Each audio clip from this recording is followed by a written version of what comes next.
Good morning, and welcome to the Rick Helps Real Estate Show. We're going to attempt to do this every morning, Monday through Thursday, with our Friday live with Pat Price Mortgage at 3 o'clock. But not that real estate changes every day, but I thought I'd go back to what I originally started doing when I was getting in here. Now, the plan is to update you on what's going on in the Valley. I'm going to concentrate on a couple cities at a time and then share any other news that's real estate related. Now, that's the plan, but I got this. You have been summoned for jury duty. So here's what they told me to do. I have to phone in. I phoned in last night at 5 o'clock to find out if my group number, which was 2002, needed to report for jury duty this morning. So I called and they said group 2007 to 2010 must report. And I thought, okay, great. I don't have to go. But then it said, and I've never run into this before, if your group isn't listed, you must phone in tomorrow at 10:30 a.m. to see if you need to report at 12:30. Well, there went my day. Are you kidding me? It's like waiting for the cable guy to show up. Anyway, as the headline says, there's backyard casitas gaining traction. Arizona legislators seek to take the concept statewide. Then I'm going to show you what's going on in Chandler Gilbert. So hang in here with me. This is interesting. Right now, Phoenix is the only city that, as far as zoning goes, said, you know what, you can put a casita in your backyard. But there's a couple people in our state legislature that are sponsoring a bill called SB 1415 to allow casitas to be built in backyards statewide. Now, why are they doing this? Well, there's a new company out there. This guy named Pat McHone, he's also co-founder, is a veteran home builder, served as division president for several large home builders. He said if cities around the state are going to allow it, then there's no doubt it's positive for expanding affordable housing, which is what they're meant to do. For our businesses, certainly will be a factor for us. This is an example of one right here. They run about $130,000. And what the theory is and the plan is that with these new ADUs, which are, what do they call, accessible something unit? That's it. When you want to remember it, you can't. Is that, for example, your mother or father-in-law, your parents want to move into it and they're probably renting something, or perhaps they own something else. They've moved into your place. That frees up other housing. Depending on the zoning and depending on the neighborhood, you may or may not be able to use it as an Airbnb accessory dwelling unit. Thanks, Chris. You've obviously had more coffee than me. So but so it's going to be interesting to see how this goes. They expect to be voting on it this week. So usually, you're going to say it's okay statewide, but there could be some cities that push back on that. Some of them just don't want the extra traffic in the neighborhoods, yada, yada, yada. Like most legislation, it'll go through and then there'll be people kind of chipping away at it a little bit and see what's going on. So let's watch that this week and see what's happening. And the other thing that's happening is mortgage rates right now are 6.87, slightly negative because of the CPI report that came out this morning at like 3.2. So, but the market was expecting that. So the market has been expecting, as you look at the February CPI numbers, they always tend to go up in January and February. And then the anticipation is that the inflation is going to come down. I don't know. A lot of spending going on out there right now. So those of you waiting for a rate cut in March have seen that come and go. There's not going to be a rate cut. Now we look and say, is there going to be a rate cut in May? Well, who knows? But if there is going to be a rate cut in May and the markets think there's going to be, that will be priced in. So every time we've seen it where they come on and go, okay, we're going to go down 0.25, the markets actually go up.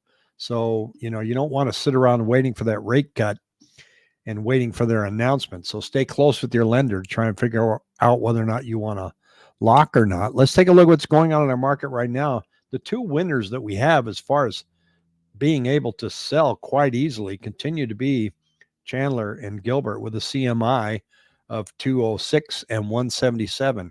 That's a Crawford Market Index. It's proprietary measurement of supply and demand. Anything over 100 is advantage for sellers. Below 100 is an advantage for buyers. And you can see those are the two top dogs right now. And if we drill down and we look, let's take a look at just their active listings, not everybody, and see what's going on. I'm going to click on Chandler here and going to try and scroll down to Gilbert. And there is Gilbert. Okay, so where are we at in listings compared to last year? This is 2023. Last year we were sitting at about 754. Now we're 785. So it's mirroring last year. However, it is climbing ever so slightly. But I've been expecting that to kind of flatten out. When I look at the total market of active listings, you've watched me before here, and my prediction is that we're kind of going to do this. And I'm basing that off of what I'm pulling on my 7-day moving average, in that new listings kind of took a downward trend this past 7 days, and so did new contracts. It mirrors exactly what happened last year. So I don't see active listings flying off the shelf. They're still being absorbed at about an 83% rate, as you can see by the ticker below here on the screen. The other thing to look at is listings under contract compared weekly. If we just look at Chandler and Gilbert, it's 2023. We had 705. Now we have 606. So we're down by 100 units. And that is, of course, based on the fact that, people are getting priced out and there's not a lot of availability out there. So that number is continuing to dwindle. Look at this change in monthly average price per square foot. Now, average is different than median, but there's some real interesting ones here. Look at over 10 million, 36.9%. In the upper end, 5 million to 10, above 10 million. It's flying out there, folks. They're not concerned about affordability, and they are gobbling up. You're seeing more and more articles about, 10 million, 15, $20 million homes selling up in Paradise Valley. It's just staggering. But what's going on in the other markets? You can see that down here, 500, 600,000, which is the most popular price range right now, up 6% in average sales. And then 450 to 500,000, 0.7, 4 to 450, plus 3.4. Those are monthly numbers. I'm not seeing any negative numbers out there. If you look at year to date, you start seeing negative numbers. If we go here, we can see that 600 to 7, 506 is down 2.8, 3.6. Not alarming. The uptick in interest rates that we've experienced above 7 always causes a slowdown in our market. Now we're at 6.8.